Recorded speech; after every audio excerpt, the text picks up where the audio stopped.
ભાગવતની અંદર બહુ સુંદર વર્ણન છે 10 સ્કંદની અંદર. એટલે એમાં કૃષ્ણ ભગવાનના બાળ ચરિત્રથી શરૂ કરીને, બાળપણથી શરૂ કરીને એમણે જે પણ એમના જીવનમાં જેટલી જેટલી લીલાઓ કરી એ બધાનું બહુ સુંદર વર્ણન ભાગવતની અંદર છે. તો આપણે જાણીએ છીએ કે ભગવાન શ્રી કૃષ્ણ કેવી રીતે પોતાના બાળ મિત્રોની સાથે વ્યવહાર કરતા હતા. નાનપણમાં, બાળપણની અંદર કેવી રીતે ભગવાન શ્રી કૃષ્ણ બધા ગોપીઓને કેવો પ્રેમ કરતા હતા.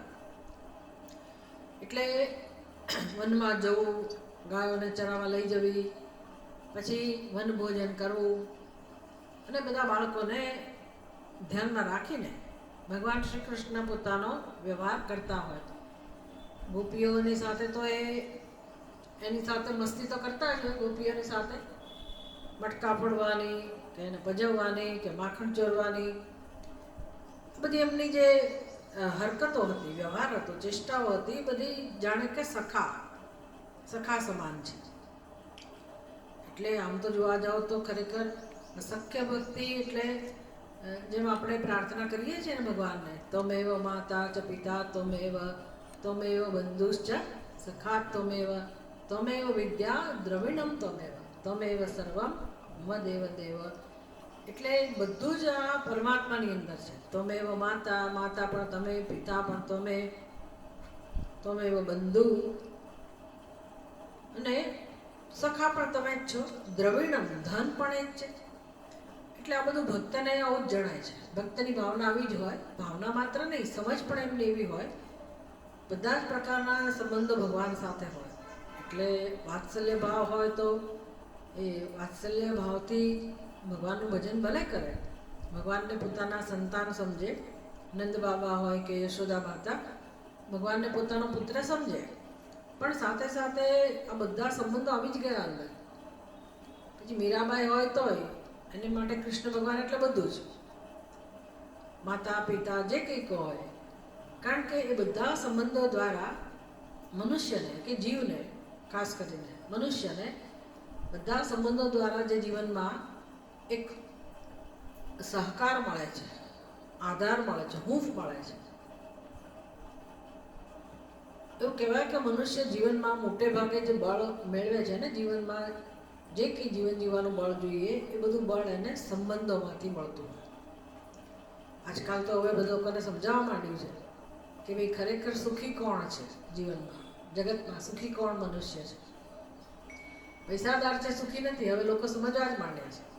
અમે સમજતા તો હોય, પણ ગાન પણ એટલું બધું હોય એટલે જલ્દી એ બધું જીવનમાં આવે નહીં. બાકી હવે લોકો કબૂલ કરવા માંડ્યા છે કે કોણ સૌથી વધારે સુખી મનુષ્ય છે, જે પરિવાર સાથે જીવે છે. તો એક ભારત દેશમાં જ એવી વ્યવસ્થા છે.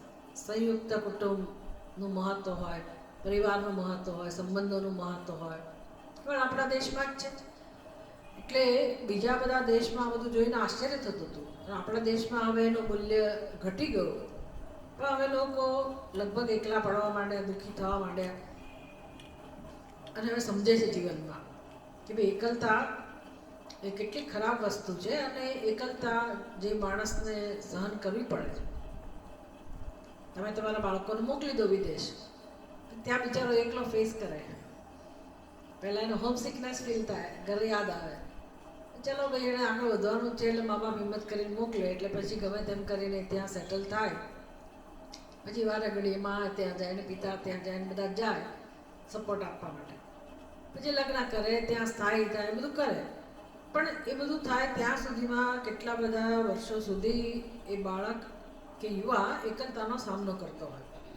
એકલતાનો જે સામનો કરતો હોય છે, તો કહે છે હવે એવું કહે છે બધા કે જે દિવસમાં કંઈક અમુક સંખ્યામાં તમે સિગારેટ પીતા હો, સ્મોકિંગ કરતા હો, અને જે નુકસાન થાય એવું નુકસાન આ એકલા રહેવાથી થતું હોય છે, એકલતાથી. એકલા રહેવું એકલતા નથી, પણ માણસની અંદર જો પરિપક્વતા ના હોય તો એ એકલતાનો સામનો એને કરવો જ પડે. એ માણસ કેવી રીતે તૈયાર નથી થતો પોતાની જાતે જીવનને કેમ એણે જીવવું, પોતાની અંદર જે ભગવાને શક્તિઓ આપેલી છે શક્તિઓનો કેમ ઉપયોગ કરવો, કેવી રીતે પ્રસન્ન રહેતા શીખવું. કારણ કે અંદર જે બધું ચાલતું હોય છે માનસની અંદર, માનસ પટની અંદર, એ તો મોટાભાગના લોકો એકલા પડે જ નહીં. આપણે ત્યાં એકલા પડવાય ના દે, બિઝી જ રાખે અને આપણે બિઝી રહીએ. બીક લાગે એકલા પડીએ એટલે કામ લઈને બેસી જઈએ કે આ બધો પ્રોગ્રામ ગોઠવી નાખીએ કે દર શનિ રવિ આવે ત્યારે શું કરવું. શનિ રવિ માંડ એકલા રહેવાનો મોકો મળે તો એ લોકો ના રહેતા હોય. કોઈક બિચારા બહુ થાકેલા રહેતા હોય કેમ કે ભાઈ આજે ક્યાંય નથી જવું, શનિ રવિ આરામ માટે રાખે. પણ માણસ પોતાની જાતને હંમેશા વ્યસ્ત રાખે. વ્યસ્ત રાખવી જોઈએ, વ્યસ્ત રાખે સારું છે, પણ એકલતાથી ભાગીને માણસ આવું બધું કરતો હોય. એકલા પડે ને તો બીક લાગે, કારણ કે એને ખબર જ નથી કે જીવનમાં શું કરવું. ધારો કે આપણી સમક્ષ કોઈ પ્રવૃત્તિ ના હોય તો શું કરવું મોટો પ્રશ્નાર્થ હોય. હું શું કરું? માણસ બિચારો ગાંડો થઈ જાય, શું કરવું સમજી ના શકે.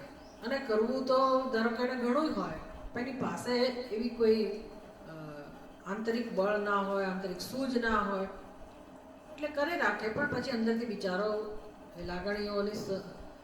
લાગણીઓને વાચા ના મળે, કોઈનો સહકાર ના મળે, એટલે બિચારો પડી ભાંગે. એટલે માણસની આ સમસ્યા તો છે જ. અહીંયા તો બહુ ઊંચી કક્ષાની વાત છે. આ જે સખ્ય ભક્તિ છે ને, એ તો બહુ જ ઊંચા સ્તરની વાત છે કે કેવી રીતે સંસારમાંથી ઉપર ઉઠવા માટે. પણ સંસારમાં રહીને પણ જો માણસે સાદું સીધું જીવન જીવવું હોય, ભલે ભક્તિ ના કરવી હોય, ભગવાનનું ભજન ના કરવું હોય, મુક્તિનો આનંદ ના લેવો હોય, અજ્ઞાનમાં ને અજ્ઞાનમાં જ એને ખબર એ નથી કે હું અજ્ઞાની છું, પણ એને જીવનમાં સુખ તો જોઈએ છે ને. તો એ સુખ પણ સંબંધોમાંથી મળતું હોય. એટલે સંબંધો બહુ જરૂરી છે. પણ પછી ક્યાં સુધી જરૂરી છે? માણસ જ્યાં સુધી પરિપક્વ ના બને ત્યાં સુધી. પછી જેમ ખબર પડે કે ભાઈ હવે આ બ્રહ્મચર્ય આશ્રમ, પછી ગૃહસ્થ આશ્રમથી આગળ હવે એને જીવનની નવી યોજનાઓને બનાવવાની હોય, થોડાક ઉપર વધવાનું હોય, ઉપર ઉઠવાનું હોય, આગળ વધવાનું હોય. તો આપણે સત્સંગ કરતા એટલે થોડી ઘણી ખબર હોય કે જીવન શેના માટે છે. સત્સંગ સરખો કર્યો હોય, જીવનમાં સમજ્યા હોઈએ તો આપણને એવું હોય કે ભાઈ હવે શું મારા જીવનમાં આ ઉંમરમાં શું હોવું જોઈએ, 50 વર્ષ પછી જીવનમાં શેના માટે પુરુષાર્થ થવો જોઈએ. એટલે આપણી સંસ્કૃતિમાં મનુષ્યને ક્યારે એવી નિવૃત્તિ નથી આપવામાં આવી. નિવૃત્તિ જરૂર આપવામાં આવી છે, પણ એ નિવૃત્તિ પણ શેના માટે છે? મોક્ષ માટે. એટલે નિવૃત્તિમાં પ્રવૃત્તિ હોય પાછી. એવું નહીં કે નિવૃત્તિ એટલે બધું છોડીને તમે શાંતિથી બેસો, એવું ના હોય. બેસવાનું ના હોય. હવે મનના સ્તરે કામ થતું હોય, માનસિક સ્તરે કામ થતું હોય, જેમાં વ્રત હોય, તપશ્ચર્યા હોય, ચિંતન મનન હોય,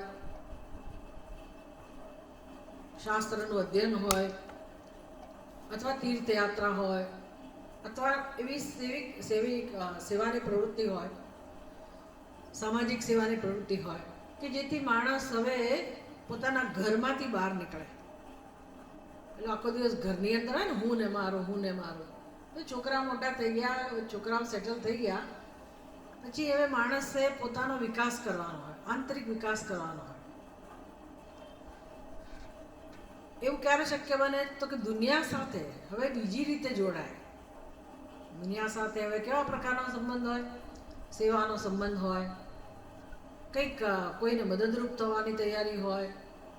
એટલું જ નહીં, દુનિયા એટલે ઈશ્વર સૃષ્ટિ પણ છે. તો ઈશ્વર સૃષ્ટિનું કેમ અનુસંધાન કરવું? અત્યાર સુધી એ પોતાના કર્તવ્યમાં લાગેલો હતો.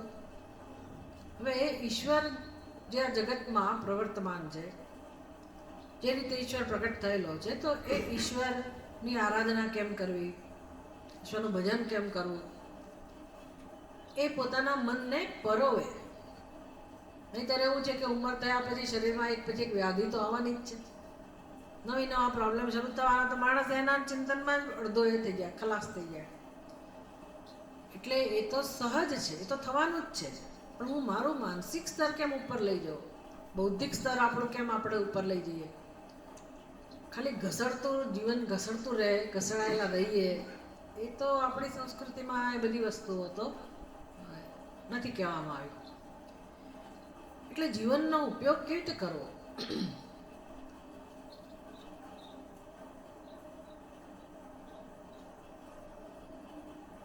પોતાના જીવનમાં હવે જે બધી જે શક્તિઓ અત્યાર સુધી જે બહાર નથી લાવ્યા એ બધી શક્તિઓનો કેમ ઉપયોગ કરવો, અને પરિપક્વ થયા હોઈએ ગૃહસ્થ આશ્રમમાં એટલે તમે ઘણું બધું શીખ્યા હો એવી અનુમાન છે. શાસ્ત્ર અનુમાન કરે છે કે માણસ જો શીખવાની વૃત્તિવાળો હોય તો અનુભવ તો ઘણા બધા થયા ગૃહસ્થ આશ્રમમાં, તો એમાંથી એ પરિપક્વ બને કે ગૃહસ્થ આશ્રમમાં ઘણો બધો પુરુષાર્થ કર્યો છતાંય જે પ્રકારે એને સંતોષ જોઈતો હતો એ સંતોષ મળ્યો નથી. તો શું કરવાનું હવે? એના માટે શું કરવાનું? પોતાની સમજ પ્રમાણે તો જીવન જીવ્યા. હવે શાસ્ત્ર કહે છે કે શું કરો ભાઈ સંતોષ માટે, શાંતિ માટે. શાસ્ત્ર જે રસ્તો બતાવે છે તો એ રસ્તે તમે આગળ વધો. તો ગૃહસ્થ આશ્રમમાં મુખ્યત્વે આપણે શારીરિક સ્તરે તો ઘણા બધા કર્મો કર્યા, કર્તવ્ય કર્મ કર્યા, પણ સાથે સાથે માનસિક સ્તરે, લાગણીના સ્તરે, મનના સ્તરે જે બધી જરૂરિયાતો હતી એને કારણે લાગણીના સંબંધો હતા, અને આપણે ઘણો બધો પ્રયાસ કર્યો કે લાગણીના સ્તરે આપણને સંતોષ મળ્યો થોડો ઘણો, પણ જે પ્રકારની ઈચ્છા છે મનુષ્યને એવો પ્રેમ કે એવો સંતોષ મળતો હતો નથી, મળી શકે એમ જ નથી ખરેખર. તો હવે શાસ્ત્ર કહે છે કે તમે હવે મનની જરૂરિયાતને વધારે ઊંડા ઉતરીને સમજો કે મનને ખાલી આવા સપાટી ઉપરના જે લાગણીના સ્તરના સંબંધો છે એમાં જ રસ છે કે મનને કોઈ બીજી વસ્તુ પણ જોઈએ છે. તમારા મનને તમે ઓળખો. તમારા પુરુષાર્થથી તો તમારી આ ઈચ્છા પૂરી ના થઈ તો શું જીવન હવે નકામું છે? જીવનમાં હવે શું કરવાનું છે? જીવનનું પ્રયોજન શું છે? તો ગૃહસ્થ આશ્રમમાં આપણી સમજ પ્રમાણે જીવન જીવ્યા પણ જરૂરિયાત પૂરી ના થઈ તો પછી પરીક્ષલોકાન કર્મચિતાન નિર્વેદમાયાત બ્રાહ્મણ નાસ્ત્ય કૃત કૃતેન. ઉપનિષદ કહે છે કે ભાઈ હવે તમે જીવનની પરીક્ષા કરો. પરીક્ષલોકાન કર્મચિતાન, કર્મથી, પ્રવૃત્તિથી જે કંઈ તમે જીવનમાં મેળવ્યું, ખાસ કરીને ગૃહસ્થ આશ્રમમાં જે કંઈ મેળવ્યું તમે એમાં સંબંધો પણ આવી ગયા. લાગણીના સ્તરે તમે જે કંઈ મેળવ્યું, ભૌતિક સ્તરે જે કંઈ મેળવ્યું, બધાની પરીક્ષા કરો. ભાઈ જીવનમાં મેં આટલું કર્યું, મને ફાયદો થયો, નુકસાન થયું, શું થયું, અથવા જોઈતું તો એ મળ્યું કે નહીં? તો હવે નથી મળ્યું તો હું જીવન હું શેના માટે વાપરું?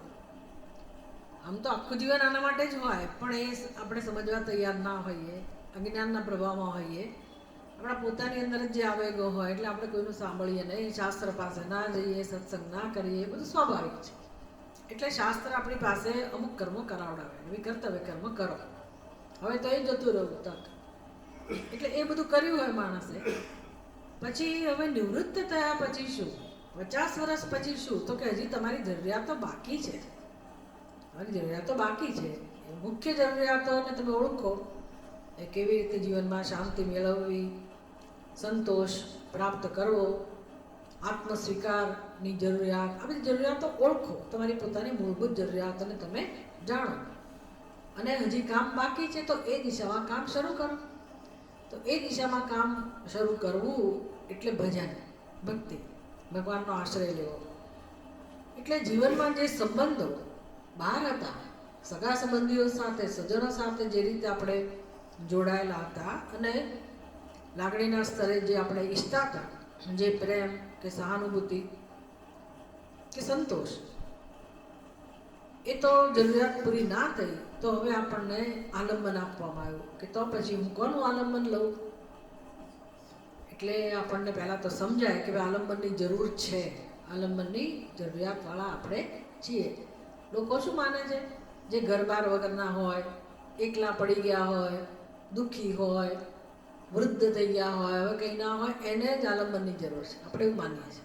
કેમ તો કે મારે તો એ દીકરા છે, એના દીકરા છે, મોટો પરિવાર છે, એટલે મારે કંઈ જરૂર નથી, એવું માનતા હોઈએ છીએ. એ ઉપદેશ નથી કે માણસ એકલો પડે પછી એને આલંબન લેવાનો હોય. ભાઈ આ ઉંમર પછી, એટલે ગૃહસ્થ આશ્રમ પછી માણસે સમજવાનું હોય કે એ આલંબન શોધી જ રહ્યો છે જીવનમાં. એક શરણ્યની શોધમાં જ મનુષ્ય હોય છે, અને એવું શરણ એને જોઈએ છે કે જ્યાં એ સંપૂર્ણ સલામતીનો અનુભવ કરે, બધી ચિંતાઓ એને સોંપી દે અને એને પૂર્ણ શ્રદ્ધા હોય, વિશ્વાસ હોય કે અહીંયા મારી રક્ષા થશે, અહીંયા હું સલામત છું, અહીંયા મારે કોઈ ચિંતા કરવાની જરૂર નથી, મારા બધા પ્રશ્નોનો ઉકેલ લાવનાર કોઈ છે એવું પરિબળ જે હિતેચ્છુ છે, જે આત્મીય છે, હિતેચ્છુ છે અને શક્તિમાન છે. સ્વામી દયાનંદજી મહારાજ બહુ સરસ વર્ણન કરે કે ભાઈ નાનું બાળક હોય ને તો એ માતા પિતા પર આશ્રિત હોય, કોઈ ચિંતા ના હોય. બાળક એની માનો સાડીનો છેડો પકડી અને રમતો રમ્યા કરતું હોય, એને છોડીને બહુ જાય નહીં નાનું બાળક. અત્યારે કેમ રમતા હશે બાળકો ખબર નહીં, કારણ કે પેલી તો પેન્ટ શર્ટ વાળી હોય તો એ બાળક ને એનો આશ્રય મળતો હશે કે ખબર નહીં, પણ બાકી માનો છેડો પાલો એ બાળક માટે બહુ સરસ રક્ષણાત્મક. એ એનું મોઢું બગડ્યું હોય તો લૂછવા માટે એનું કામ કરે, એને છુપાઈ જવું હોય તો ઢાંકી દે, એની મા પણ એને ક્યારેક ચાલો રાખવા માગતી હોય તો ઢાંકી દે પાલવથી, તડકો ના લાગે, ઠંડી ના લાગે. અને મહેમાન આવે ને ગભરાઈ ગયું હોય, શરમાઈ ગયું હોય તો એ બસ એ માના પાલવની સાથે જે મસ્ત રહેતું હોય. એ સાવ નાનું બાળક કેમ કે મારી મા તો સર્વજ્ઞ છે, એ એના માટે પૂરું એના માટે શરણ્ય હોય. માં છે એટલે મારે કોઈ ચિંતા નથી. પછી ધીરે ધીરે ધીરે એને ખબર પડે કે ભાઈ ઘરમાં પેલી ગરોળી આવી, કોકરોચ આવ્યું, એટલે માની હાલત જોવે ને, એટલે પછી માં શું કરે, પિતાને બોલાવે કે ભાઈ આને ભગાડો. એટલે બાળકને એમ થાય કે માં બધી રીતે મારી રક્ષા કરી શકે એમ નથી, એને પિતાની જરૂર પડે. પછી પિતાને માને કે ભાઈ મારી રક્ષા પિતા કરનાર છે, એને શરણને માને. પણ પછી પિતા પણ એવા સંજોગોમાં મુકાઈ જાય કે એ પણ ડરતા હોય. આ મોટું થાય બાળક એટલે એને બધી સમજ પડવા માંડે કે હું જે માનતો હતો એવું નથી. દરેક વ્યક્તિ આવી શોધમાં જ છે. પછી ગ્રહસ્થ આશ્રમ શરૂ થયો, ત્યાં શરણની જ શોધ હોય, ત્યાં કંઈ નવું શરણ પ્રાપ્ત થતું નથી. એટલે આ જે માણસ સમજે કે જીવનમાં 90 વર્ષની વ્યક્તિ પણ ખરેખર કોઈ બીજા શરણને, શક્તિમાન કોઈ શરણ હોય, સર્વજ્ઞ સર્વશક્તિમાન, અને કોઈ હિતેચ્છુ હોય, આત્મીય હોય, એવા શરણ્યની શોધમાં હોય છે. એટલે મનુષ્ય ગમે તેટલી ઉંમરનો થાય તો પણ એની આ જરૂરિયાત પૂરી થતી નથી. જરૂરિયાત પૂરી ના થાય તો માણસ જીવનમાં સફળ ના જ થઈ શકે. આ બધું સમજવાનું છે. આ બધું સમજવા માટે સત્સંગ હોય છે. આપણે આમ હલી જઈએ નાની નાની વાતોમાં, એટલે બીજાને ગમે તે બીમારી આવે તો આપણને કંઈ નથી થતું, પણ આપણે બીમાર પડીએ એટલે ઓહો જાણે ડુંગર તૂટી પડે, અને આપણને કંઈ થવું જ ના જોઈએ, આપણે એવું વિચારતા હોઈએ. હવે શરીર છે એટલે તો થવાનું જ ને બધું, પણ એ તો સ્વાભાવિક છે, થાય કે ના થાય. આપણે જીવનમાં જ્યારે આ દિશામાં કામ કરી જ રહ્યા છીએ તો આપણું કામ ચાલુ રાખવાનું, આપણો પુરુષાર્થ ચાલુ રાખવાનો છે. શરીર તો માધ્યમ છે, શરીર તો સાધન છે. કયો પુરુષાર્થ? તો કે મૂળભૂત જરૂરિયાત આપણી કઈ છે? કોઈ શરણ્યની પ્રાપ્તિની, શરણ્યની શોધમાં છીએ. આ ભક્તિ માર્ગની વાત છે. એટલે ભક્તિમાં તો આવી જ વાતો હોય કે ભાઈ આ શરણ્ય કેવી રીતે પ્રાપ્ત કરવું? તો કે તમે સંસારમાં શરણ્ય કેવી રીતે શોધતા હતા? કયો ઉપાય હતો?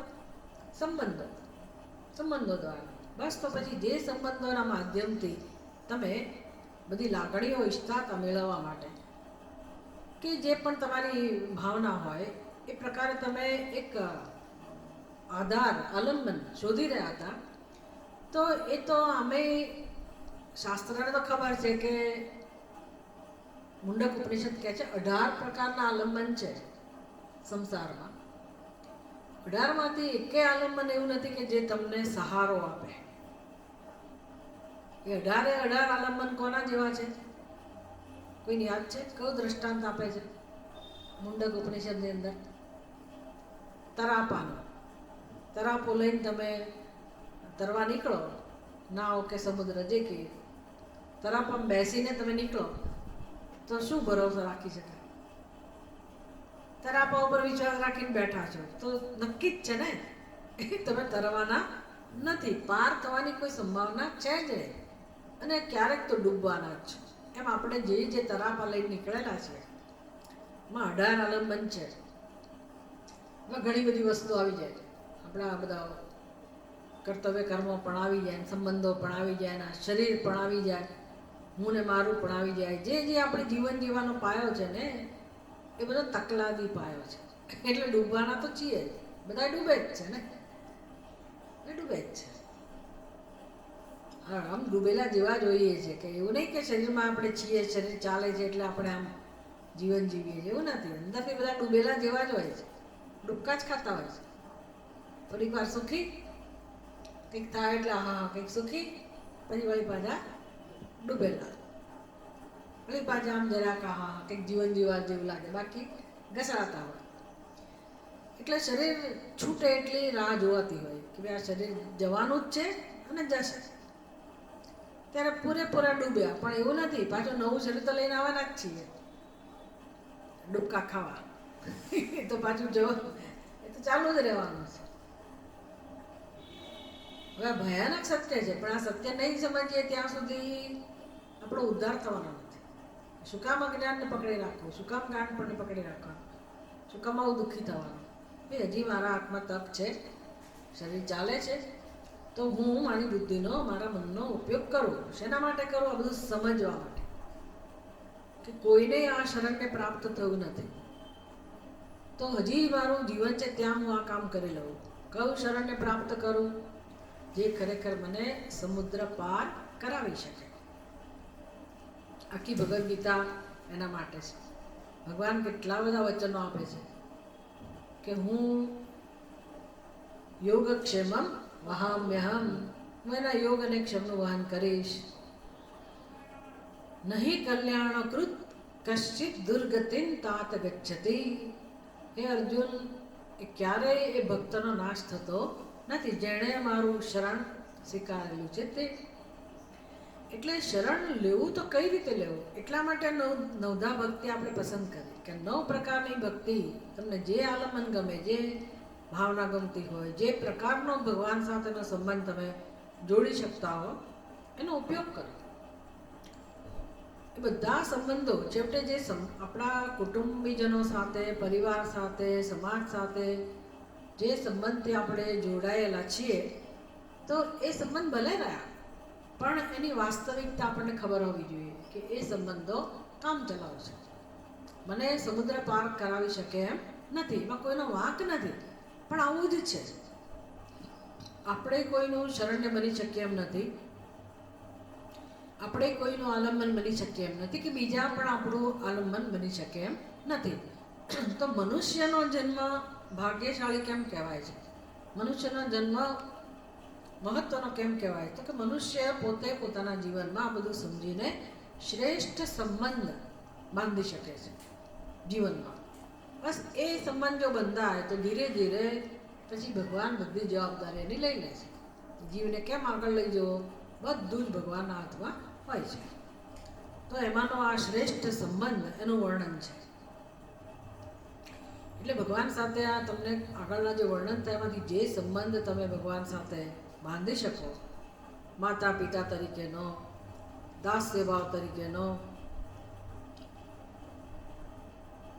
કાં તો તમે એને સંતાનના ભાવથી ભગવાન સાથે સંબંધથી જોડાઓ, અથવા તમે માતા પિતાના ભાવથી હવે એ નવો સંબંધ આપ્યો. કયો સંબંધ છે? સખા, મિત્રનો. એટલે કહે છે કે આ વ્રજજન વાસીઓ જે છે તો પરમ ભાગ્યશાળી છે કે ભગવાન શ્રી કૃષ્ણ સ્વયં એમને મિત્ર રૂપે પ્રાપ્ત થયા છે.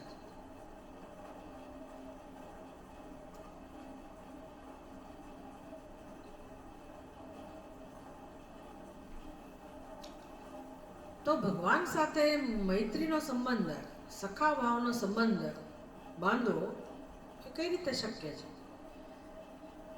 કહે છે કે ભગવાનનો જે પ્રભાવ છે, ભગવાનનો જે મહિમા છે, ભગવાનનું જે સામર્થ્ય છે,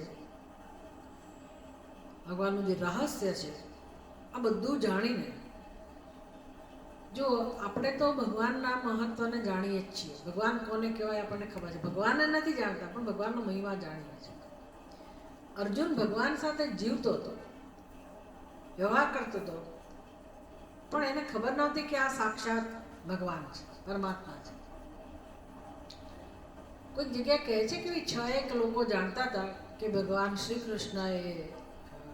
કૃષ્ણ નથી, માત્ર ગોવાળ નથી, એ પરમાત્માનો અવતાર છે. 6 જણા જ જાણતા હતા, બાકી કોઈને ખબર નહોતી કે આ ભગવાન. તો આપણે હવે કહીએ છીએ એ ભગવાન અવતાર્યા અને કૃષ્ણ અવતાર, એના અનેક અવતારોમાંથી કૃષ્ણ અવતાર એટલે ભગવાન પોતે કૃષ્ણ રૂપમાં અવતાર્યા. હવે આપણે કહીએ છીએ, એ વખતે કોઈ જાણતું નહોતું.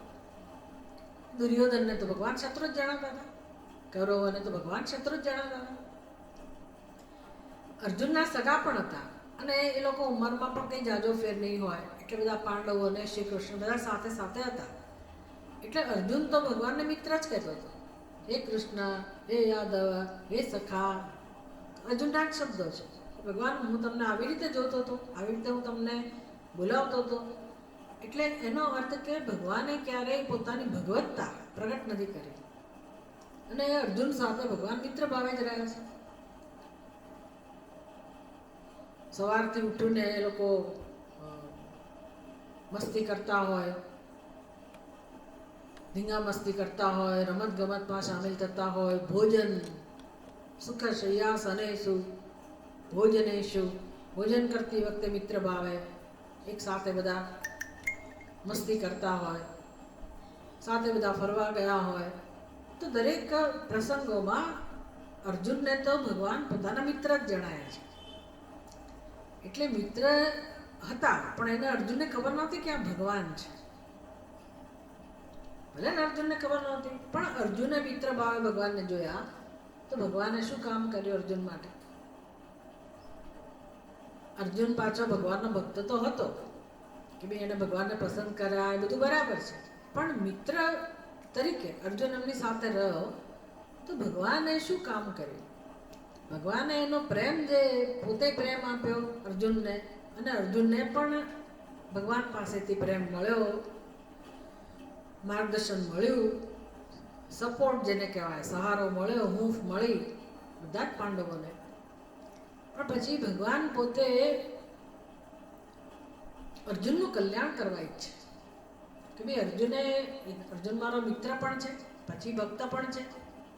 ધીરે ધીરે ભક્ત પણ બનતો ગયો, પણ પહેલેથી મિત્ર હતો તો ભગવાનને ખબર છે કે મારે મિત્રનું કલ્યાણ કઈ રીતે કરવું જોઈએ. તો સખ્ય ભાવે ભગવાનની ભક્તિ કરવાથી ભગવાન આપણું પણ કલ્યાણ કરે. અર્જુનનું કલ્યાણ મેં કર્યું છે એની રીતે કર્યું. તો જે ભાવથી જીવાત્મા ભગવાન સાથે જોડાય છે, ભગવાન એનું અવશ્ય કલ્યાણ કરે જ છે. હવે અર્જુનના જીવનમાં બની ગયું. નંદ ગોપ જન જે હતા વ્રજવાસી, એ તો ધન્ય હતા કે એમને ત્યાં જ ભગવાન અવતર્યા અને ભગવાનનો લાભ એમને મળ્યો. એટલે ગોવાળિયાઓ વરસાદ પડતો હોય ને કૃષ્ણ ભગવાન ગિરિધર ઉચકે પોતાના હાથ ઉપર, પર્વતનું નામ શું? ગોવર્ધન પર્વત ઉચક્યો એટલે ગિરિધર કહેવાય ને. તો એ વખતે ગોવાળિયાઓને કંઈ ખબર નહોતી કે આ ભગવાન છે. ગોવાળિયાને શું હતું? ગોવાળિયાને હતું કે ભાઈ અમે અમારી લાકડીનો ટેકો દીધેલો છે, ખરો ને? અમે બધાએ તે ભેગા થઈને પર્વતને ઉચક્યો કે તે એકલો થોડો પર્વતને ઉચક્યો છે. આવા સંવાદો પણ છે લીલામાં. મથુરા વૃંદાવનમાં જાઓ ને તો બધું બહુ જ એ લોકો નાટકો પણ આ રીતના કરે, જેમાં આવા સંવાદો કે તું શું માને છે કનૈયા? તો એમ માને છે કે તે આ પર્વત ઉચક્યો છે. કનૈયા કે ના ના, હું નથી માનતો, તમે બધાએ ભેગા થઈને મદદ કરી એટલે આપણે આ પર્વત ઉચકી શક્યા. પછી ધીરે ધીરે કનૈયો કહે કે હા હું તો નથી ઉચકતો. જેવો પોતાની લાકડી પોતાની આંગળી જેવી હટાવે એટલે આખો પર્વત પડવાની તૈયારીમાં. પડવા ના દે કે ભગવાન, પણ ગોવાળિયાને ખબર પડે કે કોણ ઉચકે છે. ત્યાં સુધી ગોવાળિયાને શું હોય? અમે ભેગા થઈ ગયા.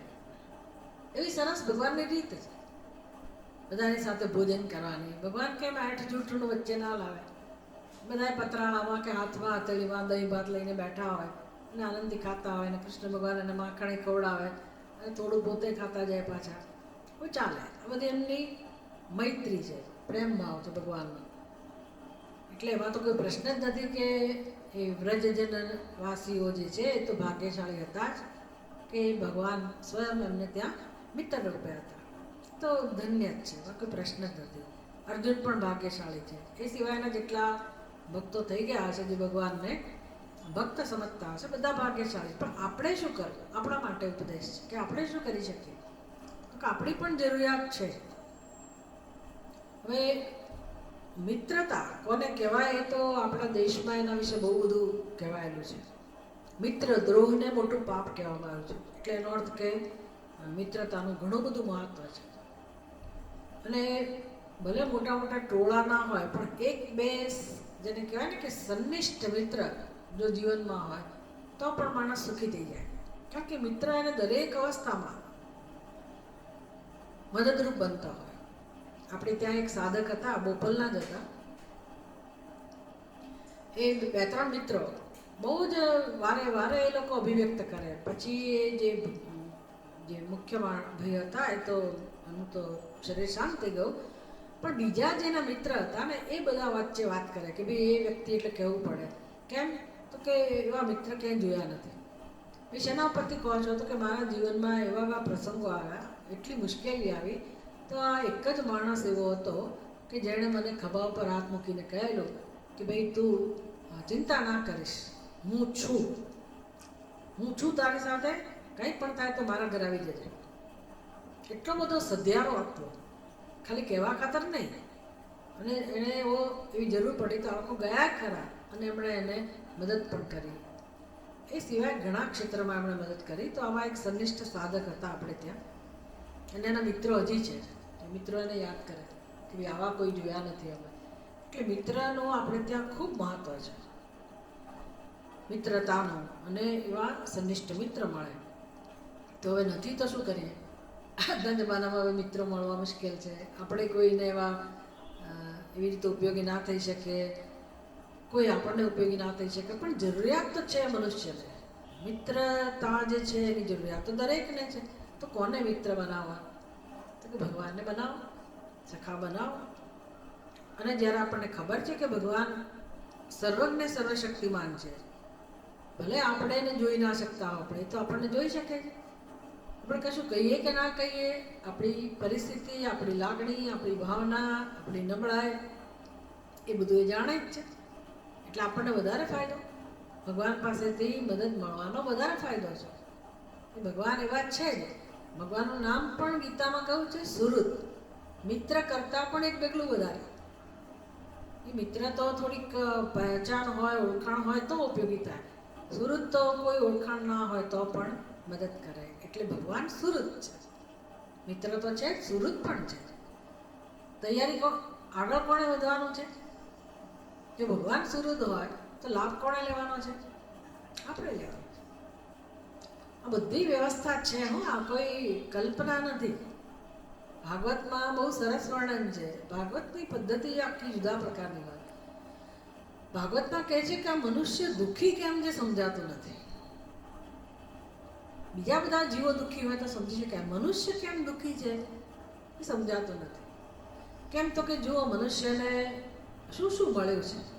તો કે બોલવા માટે વાણી મળી છે, શ્રવણ કરવા માટે કાન મળ્યા છે, કીર્તન કરવા માટે હાથ છે, તાળીઓ પાડવા માટે હાથ છે, યાત્રા કરવા માટે પગ છે, સરસ સરસ બધી ભાવનાઓ કરવા માટે મન આપેલું છે, વિચાર કરવા માટે બુદ્ધિ આપેલી છે.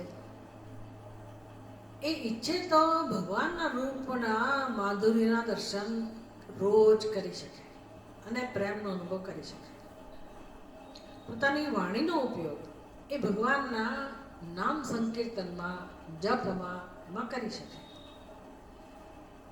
આ બધું તો આપેલું જ છે. ભગવાન ના આપ્યા હોય, ભગવાનના નામ ના હોય, ભગવાનની મહત્તા જો ન હોય તો આ બધું નકામું છે. ભગવાન પોતે પણ એવા છે, ભગવાનના નામ પણ એવા છે. ગોવિંદ દામોદર સ્તોત્રની અંદર આપણે બોલીએ છીએ ને, નામાની કૃષ્ણસ્ય મનોહરાણી સમસ્ત ભક્તાર્થી વિનાશનાની. એ સમસ્ત આરતી, આરતી એટલે દુઃખ, ભક્તના સમસ્ત દુઃખનો નાશ કરવાનું સામર્થ્ય ભગવાનના નામમાં છે. ભગવાનમાં નહીં, ભગવાનના નામમાં પણ. એટલે ભગવાનમાં તો હોય જ ને, એવા નામ પણ છે. અને એ નામનું હું કથન કરી શકું, એ નામને હું વાગોળી શકું, એ નામનું હું શ્રવણ કરી શકું, ભગવાનની જે લીલા હોય એનું ગાન કરી શકીએ, આપણે એની કથા કરી શકીએ, ભજન ગાવું હોય તો ભજન ગાઈ શકીએ. તમારી પાસે વાદ્ય હોય તો એનો ઉપયોગ કરીને તમે સંગીતની મદદ લઈ શકો. તાળીઓ પાડીને તાળીઓ દ્વારા, તાલથી કોઈક ને કોઈક રીતે તમારા ચિત્તને તમે ભગવાનના નામ સાથે જ્યારે જોડો, ભગવાન સાથે જોડો, તો પછી એ ચિત્તમાં જે કંઈ બધો ક્લેશ છે એ ધીરે ધીરે નીકળી જાય. જેમ કમળો થયો હોય કોઈ વ્યક્તિને, તો એના મોઢામાં કડવાશ જ આવ્યા કરે, પિત્ત વધી ગયું હોય ને, એટલે વિચિત્ર સ્થિતિ હોય. તો શું દવા છે? તમે ગમે તે ખાઓ બધું કડવું જ લાગવાનું. કઈ દવા છે? સાકર મોઢામાં આપે મૂકવા. એટલે સાકર એ કડવી જ લાગે શરૂઆતમાં, પણ દવા કોણ છે? સાકર જ છે. કડવી લાગે તો પણ એ દવા, એ સાકરને જો એ વાગોળ્યા કરે, મોઢામાં ચૂસ્યા કરે, તો ધીરે ધીરે એ સાકર બધી કડવાશને દૂર કરી દે. એવી રીતે આપણા જીવનમાં ગમે તેટલો વિષાદ હોય, શોક હોય, ચિંતા હોય, ક્લેશ હોય, એનો ઉપાય કયો છે? ભગવાન નામ. ભગવાનના નામનો જપ પ્રેમથી. મનુષ્ય જો આ એક સાધન અપનાવે, ભગવાનનું ભજન કરવાનું, કે ભાઈ રાત દિવસ એ ભગવાનના નામને વાગોળ્યા કરે, તો એ ભગવાનના નામમાં ભલે રસ ન પડે, ભલે કડવા લાગે, પણ દવા તો એ જ છે. એટલે જેમ જેમ ભગવાનના નામનો આપણે આશ્રય લઈએ, તેમ તેમ આપણા અંતઃકરણમાં જેટલી ચિંતા, દુઃખ, નિરાશા એ બધું ધીરે ધીરે દૂર થઈ જાય. પણ લેવું પડે, લેવાની રીત હોવી જોઈએ. યાંત્રિક રીતે શરૂઆતમાં ભલે એવું લાગે કે યાંત્રિક રીતે લેવાય છે, પણ પછી એનો પ્રભાવ વધતો જાય અભ્યાસથી. અને આપણે ખરા હૃદયથી ભગવાનના જાપ, ભગવાનનું નામ લઈએ. કેટલા નામ છે પાછા? ગોવિંદ, દામોદર, શ્રી કૃષ્ણ, ગોવિંદ, હરિ, મુરારી, નારાયણ, વાસુદેવ, વિચાર કરો, માધવ, જે ગમે તે અનેક નામ છે ભગવાનના. કેટલાક વખત પહેલાની વાત છે, કોઈ એક સ્વામિનારાયણ મંદિરમાં સૌરાષ્ટ્રમાં એક મોટી ઉંમરના માતાજી હતા, ભક્ત હતા, મંદિરમાં જ રહેતા હશે, સંન્યાસીની માતાજી હતા. તેમને ડિટેક્ટ થયું કેન્સર, જીભનું કેન્સર. પછી ઓપરેશન તો કરવું પડે, એ બધી વાતો આવી. એટલે એને ખબર પડી કે મને કેન્સર થયું છે, તો મારે શું કરવું? તો કે મારે ઓપરેશન નથી કરાવવું. એને નક્કી કર્યું કે હું બસ ભગવાનનું નામ લઈશ. તો એણે જપ શરૂ કર્યા, અખંડ જપ શરૂ કર્યા. વિચાર કરો, જીભ એની આખી એ થઈ ખરા, પણ અખંડ જપ શરૂ કર્યા. અને કોઈને મળવા કરવાનું બધું વ્યવહાર બધો તદ્દન ઓછો કરી અને શાંત રીતે એ ભગવાનના નામના જપ કરવાનું શરૂ કર્યું. અને થોડાક વખતની અંદર, થોડાક મહિનાની અંદર એનું આખું કેન્સર ગાયબ થઈ ગયું, જતું રહ્યું વગર ઓપરેશન. સામર્થ્ય છે ભગવાનના નામમાં. જે ઉપયોગ કરી જાણે કરી જાણે. હવે આપણે તેવી કોઈ ચિંતા છે નહીં, તો પછી કેન્સર નથી એટલે ભગવાનનું નામ ના લેવું ભાઈ. કેન્સર થાય તો જ ભગવાનનું નામ લેવાનું, કંઈક રોગ આવે તો જ ભગવાનનું નામ લેવાનું. એ જીવન શેના માટે છે? આપણે એ શીખી રહ્યા છીએ કે જીવન દુઃખને દૂર કરવા માટે ભગવાનનું નામ લેવું જોઈએ, એવો ઉપદેશ નથી. એ સાધક નથી. એ તો પછી દુઃખ છે એટલે ભગવાનનું નામ લીધું, આપણે એમાં નથી. આપણે આપણા જીવનનો ઉપયોગ કરવો છે, આગળ વધવું છે. તો શ્રેષ્ઠ આલંબન, શ્રેષ્ઠ સંબંધ કોની સાથે હોય? તો કે ભગવાન સાથે. કેમ એમને સખભાવે, મિત્ર ભાવે આપણે ભજી શકીએ, એના માટેની આ ચર્ચા છે. એટલે એક તો ભગવાનના મહિમાની આપણને ખબર હોય, એનો પ્રભાવ આપણે જાણતા હોય, બધું બુદ્ધિમાં સમજ હોય ભગવાન વિશેની, તો પછી આપણી શ્રદ્ધા વધે, વિશ્વાસ વધે, અને તો પછી ભગવાનને આપણે મિત્ર બનાવી શકીએ. બાકી કોઈને કહેવાની જરૂર ના હોય, આપણે જાણીએ અને ભગવાન જાણે. તો ભગવાનને પછી મિત્ર બનવું, ભગવાનના એટલે શું? તો કે ભગવાનને ભગવાનને જે ગમતું હોય એ આપણે કરવું. ભગવાનના મિત્ર બનવું એટલે શું? ભગવાનને જે બધી વસ્તુઓ ગમતી હોય એ આપણે કરવી. એ કેમ જાણવું ભગવાનને શું ગમે? આપણે પૂજા કરીએ ને તો આપણે પહેલાં જાણી લઈએ કે ભાઈ કોની પૂજા છે. શિવજીની પૂજા છે, શિવરાત્રિએ શિવજીની પૂજા કરવી છે, તો પછી કૃષ્ણ ભગવાનનું ચિંતન કરીએ આપણે કે એમને શું ગમે છે, કોની પૂજા કરવાની છે? શિવજીની. તો મહાદેવજીને શું ગમે ભાઈ આપણે એ ચિંતન કરીએ ને. પહેલી વિભૂતિ તો આવે જ, રુદ્રાક્ષ તો આવે જ, બિલોપત્ર તો આવે જ. આમ બધું શિવજીને શું ગમે છે એને ધ્યાનમાં રાખીને આપણે પૂજાની તૈયારી કરીએ અને પૂજા પણ કરીએ.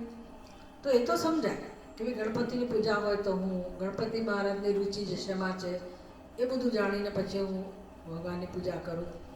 પણ આ તો ભગવાનને શું ગમે, મિત્ર હું ભગવાનને બનાવું, તો હવે મિત્ર ભાવથી ભગવાન સાથે મારે વ્યવહાર કરવાનો હોય તો ભગવાનને શું ગમે એ જાણવું છે. તો કઈ રીતે જાણવું ભાઈ?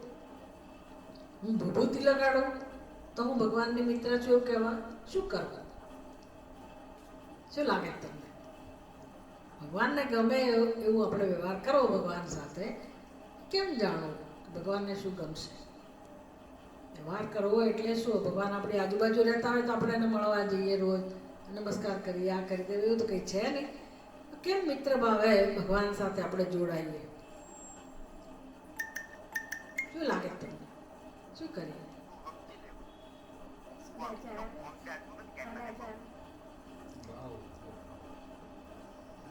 ભાવ એટલે શું? એટલો ભાવ તો મારે મારું જીવન બનાવવું પડે ને, શું કરવું પડે? ભાઈ આપણે સંસારમાં રહીને શું કરીએ છીએ? વિષયોનું ચિંતન કરીએ છીએ બેઠા બેઠા ને. કે સવારે શું ખાશું, બપોરે શું ખાશું, કોને મળવા જઈશું, કયા કપડાં પહેરીશું, બધું નક્કી હોય છે ને. વિષયનું ચિંતન હોય છે. તો એની બદલે એ બધામાં હું કોને લાવું? ભગવાનને લાવું. પછી પેલું બધું ગૌણ બની જાય. એ બધું ચાલુ રહે, ખાવા પીવાનું, હરવા ફરવા પહેરવા બધું રહે, પણ મુખ્ય કોણ બની જાય? પરમાત્મા. એટલે હું જે કંઈ કરું એ કોને ધ્યાનમાં રાખીને કરું? પરમાત્મા. તો પછી મારા બધા કર્મોના સંકલ્પમાં કોણ આવી જાય? ઈશ્વર. અને ભગવાન પોતે આવું મને કહે છે કે નથી કહેતા કે તમે આવું કરો? ક્યાં કહે છે? ના, મનમાં છે એનું આપણે સત્સંગ કરીએ છીએ, ગ્રંથોનો સત્સંગ કરીએ છીએ જેમાં ભગવાનનો ઉપદેશ છે. તો નથી એક એક ગ્રંથનું નામ ખબર? ભગવદ્ ગીતા, જ્યાં ભગવાનનો ઉપદેશ છે. ભગવાન કહે છે ને, સમે પ્રિય, સમે ભક્ત, એ મારો ભક્ત છે, એ મારો મિત્ર છે. ભગવાન પોતે કહે છે. કોણ મિત્ર છે? જે આવું આચરણ કરે છે, જે પોતાનો સ્વભાવ આવો બનાવે છે. તો હું શું કરવું જીવનમાં? મારે ભગવાન સાથે મિત્રતા રાખવી હોય, મિત્ર ભાવે ભગવાનને ભજવા હોય, તો મારે જીવનમાં શું કરવાનું રહ્યું? ભગવાન કહે છે એ પ્રમાણે હું વ્યવહાર કરું, મારો સ્વભાવ બદલું. એના માટે મારે સતત ચિંતન કરવું પડે, ગીતા ભણવી પડે કે ગીતામાં ભગવાન શું કહે છે. 12મો અધ્યાય છે ને ધ્યાનમાં રાખીને છે, આ જ વસ્તુને ધ્યાનમાં રાખીને છે ને નામ આપ્યું ભક્તિ યોગ. ભક્તિ કરનારને શું કહેવાય? ભક્ત. એ ભક્તિ, મિત્ર ભક્તિ, સખ્ય ભક્તિ, એ ભક્તિની અંદર ના આવે.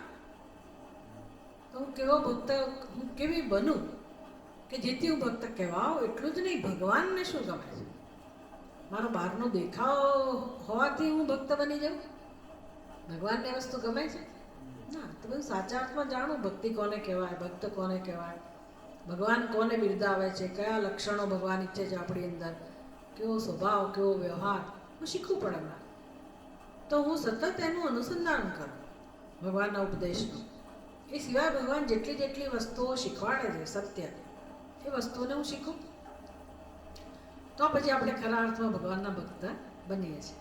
આ બધું કરવા જેવું છે. જે મનુષ્ય કરે છે એને કોઈ પ્રશ્નો રહેતા જ નથી, એના કશાક સાથે લેવા દેવા જ નથી, બહારની સ્થિતિ સાથે કંઈ લેવા દેવા નથી. જીવનમાં જે હોય તો ભલે હોય. હવે એને કોઈ જ આગ્રહ નથી કે આમ જ થવું જોઈએ, આમ ના જ થવું જોઈએ. કોઈ ભય નથી, કોઈ ચિંતા નથી, કારણ કે એના માટે મારું જેને કહી શકાય એવું કોઈ નથી. હવે સર્વસ્વ કોણ બની ગયું? ભગવાન. અને પોતે કોના બની ગયા? ભગવાન. એના માટે બધું શું બની ગયું? ભગવાન. એ કોઈનાય નથી ને કોઈ એનું નથી. આવું બનવું પડે, આવું બનવું પડે. આપણે બધા છે તો અમે આપણે મારા મારા કહીએ છીએ, એટલે કે મારા થોડા થઈ ગયા છે. જેને આપણે આપણા કહીએ છીએ એ પહેલા કોના છે? પહેલા કોના છે? ઈશ્વરના છે કે નથી? આપણે દુઃખી થઈએ, મારા લોકોનું શું, મારા વગર એનું શું, એના વગર મારે શું. એ બધા કોની સાથે જોડાયેલા છે? ભગવાન સાથે. તો આપણે નહીં જોડાયેલા હોઈએ? આપણે ભગવાન સાથે જોડાયેલા તો બસ એ સત્યને ધ્યાનમાં રાખવાનું છે. ખરેખર ભગવાન સાથે જોડાવાનું નથી કંઈ, જોડાયેલા છીએ જ અક્કલ વાપરવાની છે. બધા સંસાર આપણે હાથે કરીને શરૂ કરે છે ખોટી ખોટી કલ્પનામાંથી, અને હવે માથા પચાડીએ, રડીએ છીએ મારું કોઈ નથી. એટલે ભગવાન કે ત્યારે સારું, હું તમારો છું, આવું રાખો. સમાજમાં તમારા મિત્રો છે ને સંબંધીઓ છે ને, ભગવાન કે કોઈ સંબંધી કોઈનું હોય જ ના શકે. વ્યવહાર માટે ઠીક છે સંબંધો વગેરે, પણ દરેક જણ ખરેખર કોનો સંબંધી છે? દરેકનો સાચો સંબંધી કોણ છે? ઈશ્વર. સંબંધી એટલે શું? જોડાયેલા હોવું. તો ખરેખર દરેક જણ જીવ કોની સાથે જોડાયેલો છે? મૂળ ગોત્ર કયું દરેકનું? ઈશ્વર. જગત પિતરો વંદે પાર્વતી પરમેશ્વરો. દરેક જીવના માતા પિતા કોણ છે? એ પરમાત્મા છે ને. એટલે આ બધું જ્યાં સુધી નહીં સમજાય ને ત્યાં સુધી આપણે આપણો જે કમ્ફર્ટ ઝોન છે ને એમાંથી આગા પાછા થવાના નથી. કે ના, એ તો હું આમ જ છું, પછી તમારે જે વાત કરવી એ કરો, પછી ભગવાન વિશે સાંભળવા આવું, પણ મારો પરિવાર પહેલાં, મારું જીવન પહેલાં. ભાઈ એના ઉપર જ આઘાત કરવાનો. તારું જીવન જ નથી કોઈ, તારો પરિવાર જ કોઈ નથી. વ્યવસ્થા માટે ઠીક છે, વ્યવસ્થા માટે ઠીક છે, પણ ભગવાન કહે છે પહેલા મારો પરિવાર છે. જેને તું તારો પરિવાર કહે છે, ભગવાન શું કહે છે? એ મારો પરિવાર છે. સમજાય છે વસ્તુ? કે ના ના, એ તો ખાલી કહેવાનું. ભાઈ આપણે આ બધાને વાંદરા વાંદરા કહીએ, પશુ પક્ષી કહીએ, પણ પૃથ્વી વસુદૈવ કુટુંબક, પૃથ્વીમાં જે કે જીવો છે બધા કોનો પરિવાર છે? ઈશ્વરનો પરિવાર. આપણે ગમે કે ના ગમે એ બધા આપણી સાથે જોડાયેલા જ છે, અને છતાંય આપણે અમુકને જ પસંદ કર્યા છે અને એને મારા મારા કહીએ છીએ. એ અજ્ઞાન જ્યાં સુધી આપણને દૂર કરવાનું મન નહીં થાય ત્યાં સુધી ભક્તિમાં પણ કંઈ ઠેકાણા ના પડે. એવું ના માનવું કે ભક્તિમાં તમને અજ્ઞાનની છૂટ છે. ભક્તિમાં તમે ભક્તિમાં માનતા હો એટલે તમારે અજ્ઞાન દૂર કરવાની જરૂર નથી એવું હોય? ભગવાન ના ઈચ્છે. ભલે રે આજ્ઞાની, તમારું ભજન કરો, આવું ભક્તિ કહેવાય જ નહીં. ભગવાન આવું કહે જ નહીં. કહેતા હોય તો ભગવાન નથી. એ શું કામ કહે છે કે બધું છોડીને મારા શરણમાં આવો? કારણ કે કોઈ છે જ નહીં તમારું, તમે પકડીને બેઠા છો મારું મારું, એટલે કહેવું પડે બધું છોડીને. છોડવાનું એટલે શું? ભગવાન કહે છે બધું મારું જ છે. તમે જ્યારે મારું મારું કહો છો ત્યારે બધું મારું જ છે. તો હવે થોડો બુદ્ધિનો ઉપયોગ કરો. આ શરીરે મારું મારું છે એ દુઃખનું કારણ છે ને. એ શરીરે તારું નથી. તો તું કોણ છે તને જાતને ઓળખ, અને તને શરીર આપ્યું જેણે, તારું જીવન જે ચલાવે છે એને સમજ. એટલે જ્ઞાન ભક્તિ કોઈ જુદી વસ્તુ તો છે ને. આ તો આપણી જરૂરિયાત છે સંબંધોની. એટલે નવધા ભક્તિમાં એ સંબંધોનું મહત્વ સમજાવ્યું. કેવી રીતે ભગવાન સાથે આપણે સંબંધોના માધ્યમથી જોડાઈએ, મન બુદ્ધિને ભગવાન સાથે જોડીએ.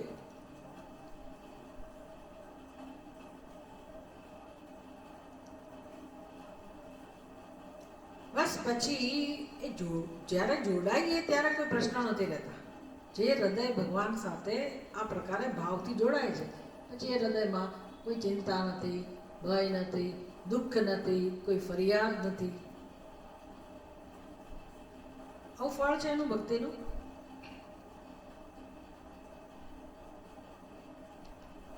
એટલે હવે પછી ગીતાના ઉપદેશની વગર તો ચાલે એવું જ નથી. એટલે કહે છે કે ભાઈ તમારા ગમે તેવા મહત્વના કામ હોય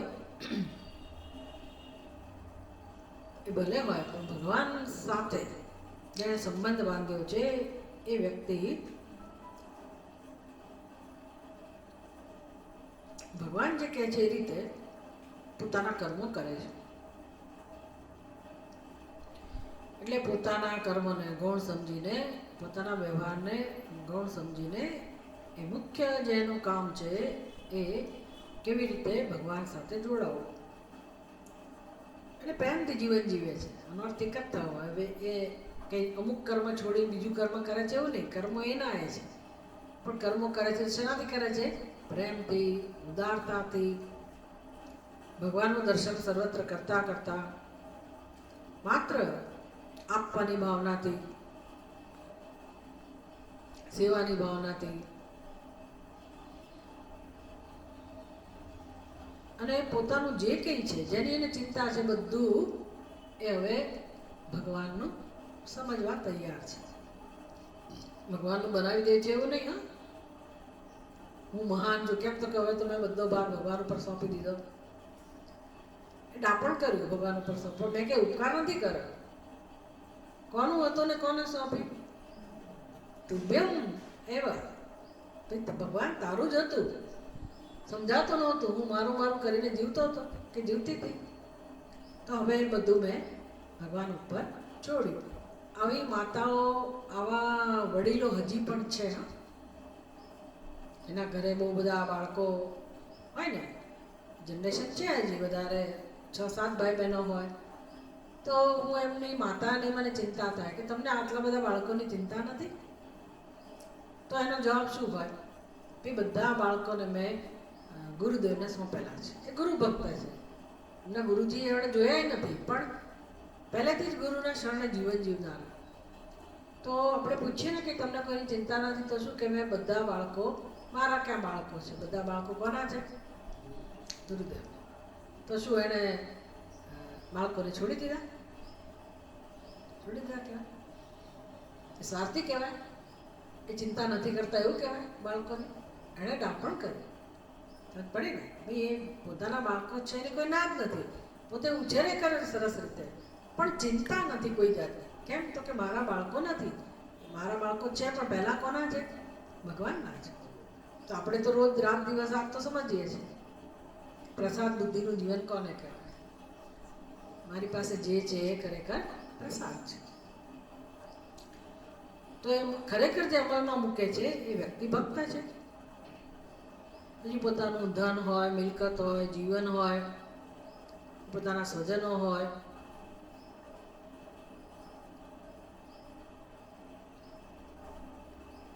બધું ભગવાનનો પ્રસાદ સમજે છે.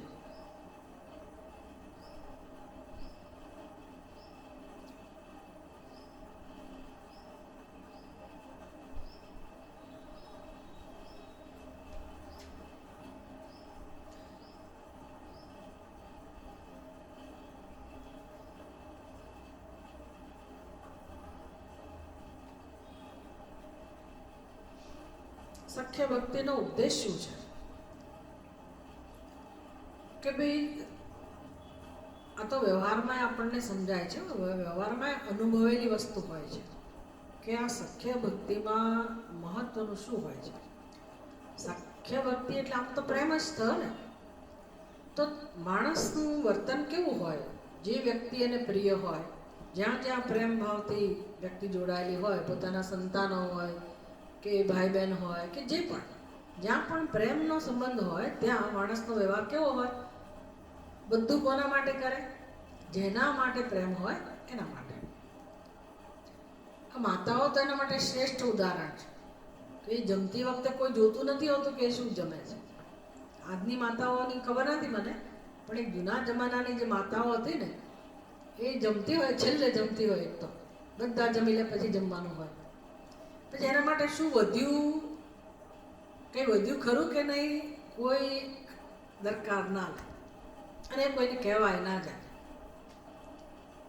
કે આજે આ ખૂટી પડ્યું. અનુભવ છે તમને? તમે ફરિયાદ કરી કોઈ વાર કે મારા માટે ના રહ્યું? અચ્છા, સારી આઈટમ બનાવી હોય ને તમે આમ પહેલેથી કાઢીને વાટકીમાં રાખી દો, કદાચ મારા માટે નહીં બચે, એવું કોઈ કરે? કોઈ માતા ના કરે. આવું કેમ છે? ઘણીવાર માતાઓની નોંધ લેવાતી જ નથી. સારી સારી વસ્તુઓ આવે અને બધાની વહેંચણી થઈ જાય, બધું થઈ જાય, ઘરના બધા સભ્યને બધું મળી જાય, પણ પેલી માતા જે છે ને, બધા પડાવી લે. મમ્મી મને આપી દે ને, હું આમ આપી દે, કાં તો બહેનને આપી દે, દીકરીને આપી દે, નણંદને આપી દે. એની પાસે કંઈ હોય જ નહીં ખરેખર, અને એને કોઈ ફરિયાદે ના હોય, ફરિયાદે ના હોય. કોઈક લેખકનો મેં એવું વાંચેલું પણ ખરું, એના માટે સરસ એક આખી નિબંધ હતો કે માતા કોને કહેવાય, માતાની શું સ્થિતિ હોય છે. માતાઓ લગભગ આવી એ જમાનાની બધું એના માટે કંઈ હોય જ નહીં, ખાવા પીવાથી શરૂ કરીને કંઈ પણ હોય ને બધામાં એ ત્યાગ જ કરતી હોય. કહેવાનું તાત્પર્ય એ છે કે એનો વ્યવહાર કેમ આવો છે, એને કેમ ફરિયાદ નથી. એને ફરિયાદ હશે તો બીજા પ્રકારની હશે, પણ આ પોતાના વર્તન માટે ફરિયાદ નથી. કેમ? તો કે એણે જે બધો ત્યાગ કર્યો પ્રેમથી કર્યો. કોના માટે કર્યો? જેના માટે એને પ્રેમ છે એના માટે. એટલે પ્રેમ કોને કહેવાય? પ્રેમ કોને કહેવાય? તો કે જ્યાં સામી વ્યક્તિ ખુશ થાય, સંતુષ્ટ થાય, ભાઈ એને સુખ મળવું જોઈએ. તો સખ્ય ભક્તિનો આ સિદ્ધાંત છે, લક્ષ્ય આ જ છે કે ભગવાનને સંતોષ થવો જોઈએ. મારી સાથે જે બન્યું તે ભલે બન્યું, ભગવાન ખુશ છે ને બસ, ભગવાન પ્રસન્ન થાય. હું એવો વ્યવહાર કરું કે મારા વ્યવહારથી ભગવાન પ્રસન્ન થાય. અને ભગવાનનો ખાસ કરીને વિયોગ ના થાય. એટલે આ જપ કરનારા કે ધ્યાનમાં બેસનારા, ભગવાનની પૂજા કરનારા ભક્ત લોકો હોય ને, એને સતત એવી ઈચ્છા હોય કે ભાઈ ભગવાનનું મને વિસ્મરણ ના થાય. ભગવાનનો જપ કરવાની ટેવવાળા હોય ને એને દુઃખ થાય કે કોઈક સંજોગોમાં એ લોકો ભગવાનનું નામ ના લઈ શકે તો એ વિસ્મરણ નથી ઈચ્છતા, દુઃખ થાય એને. ભગવાનને સતત પ્રાર્થના કરે કે ભગવાન હું તને ક્યારેય ન ભૂલું. આ બધો સખ્ય ભક્તિનો મહિમા છે. સખ્ય ભક્તિ કી પ્રાપ્તિ કે લીએ, હવે આપણા મનમાં આવો ભાવ જન્મે એના માટે શું કરી શકાય? તો કે ભગવાનના જે પ્રેમી ભક્ત છે ને, પ્રેમી સખા, એનો સંગ કરવો, ભગવાનના મિત્રોનો સંગ કરવો. દોડી દોડીને બધા મંદિરમાં જતા હોય, મથુરામાં બાકે બિહારીજીના મંદિરમાં, જે જગન્નાથજીના મંદિરમાં, તો એ બધા લોકો જે ભગવાનના જે ભક્ત છે એનો સંગ કરવો. પછી ભગવાનનું જે જીવન ચરિત્ર છે એનું અધ્યયન કરવું, ભગવાનના ગુણ, લીલા, પ્રભાવ જે ભાગવતની અંદર હોય, પુરાણની અંદર હોય, એનું શ્રવણ કરવું. આ બધા દ્વારા આપણી અંદર ભગવાન માટે સખ્ય ભાવ જન્મે છે. એને કેને પ્રકારે આપણો સંકલ્પ એવો હોવો જોઈએ કે ભગવાન મારા હૃદયમાં આપના માટે ભક્તિભાવ જન્મે, ભગવાન આપના માટે મારા હૃદયમાં પ્રેમ જન્મે એવું કરો. અને એ રીતે આપણે પુરુષાર્થ કરીએ. આવું કરવાથી દુઃખ તો જતું રહે, ગમે તેટલી મુશ્કેલી હોય તો પણ ભગવાનનું દર્શન અને ભગવાન માટે કેમ આપણા હૃદયમાં સતત પ્રેમ ભાવ રહે, એ એક જ આગ્રહ બચે. પછી તો હવે ભગવાનને શું ગમતું હોય? આપણને ધારો કે ભગવાન માટે પ્રેમ જન્મે એવું ગમે, ભગવાનને શું ગમતું હશે? ભગવાનને શું ગમે એક એ વિચારે છે? આખું ભાગવત કેટલી સરસ કથાઓ છે. દુર્યોધન ભગવાનને બોલાવે કે ભગવાન મારા ઘરે ભોજન લેવા પધારજો. ભગવાનને ખબર છે કે દુર્યોધનનો તો શું ખોટ હોય, એટલો મોટો મહેલ છે, શ્રેષ્ઠ પ્રકારની વાનગી મને મળવાની છે. ભગવાન કોને પસંદ કરે? વિદુરજીને. કેમ ભાઈ? ભગવાન શેના ભૂખ્યા છે? પ્રેમના. આપણને પ્રેમની જરૂર છે, ભગવાનને શેની જરૂર છે? પ્રેમની. એ તો રાહ જોઈને જ બેઠા છે, રાહ જોઈને જ બેઠા છે કે કોઈક તો મને બોલાવે. પછી ભલે ને પેલી વિદુરજીની પત્ની કેળાની છાલ ખવડાવતી હોય, ભગવાન કહે નહીં કે આ શું કરે, તું ખાઈ જાય. એ પાછા પેલી તો ગાંઠી કેળાની છાલ આપે, કેળું ફેંકી દે, અને ભગવાન એવા કેવા કે એ કેળાની છાલ ખાઈ જાય. કેટલી બધી કથાઓ છે. એટલે સુદામા એના પરમ સખા આટલા વખત પછી મળ્યા, અને શું ભગવાનને આનંદ થયો છે. રૂકમણીજી સુદામાના ચરણ પખાળે અને ભગવાન જોઈ જાય, બેની આટલી પોટલી સંતાડ કરે છે આ સુદામા, ખેંચીને લઈ લે કે શું લાવો છો તું? કેટલી શરમ આવતી હશે સુદામાને કે ભાઈ આવા જરા કમસતા હું પૌવા લઈને આવ્યો છું, ભગવાનને ખબર છે કોણે મોકલ્યા છે, ના આરામથી ખાય છે, આરોગ્ય છે. દરેક કથાઓ દ્વારા જાણવા મળે છે કે ભગવાનને શેની જરૂર છે? પ્રેમની જરૂર છે. તો જો કોઈ વ્યક્તિ એક સંકલ્પ પણ કરે ભગવાનને આપણી રીતે ભજવાનો, તો ભગવાન તો આતુર થઈ જ જવાના છે. પછી આગળ હવે સુગ્રીવ રામચરિત માનસમાંથી સખ્ય ભક્તિનો મહિમા આપણને સમજાવશે, આવતી વખતે જોઈશું આપણે. ઓમ પૂર્ણમદ પૂર્ણમિદમ પૂર્ણાત પૂર્ણમુદચ્યતે પૂર્ણસ્ય પૂર્ણમાદાય પૂર્ણમેવાવશિષ્યતે. ઓમ શાંતિ શાંતિ શાંતિ. હરિ ઓમ.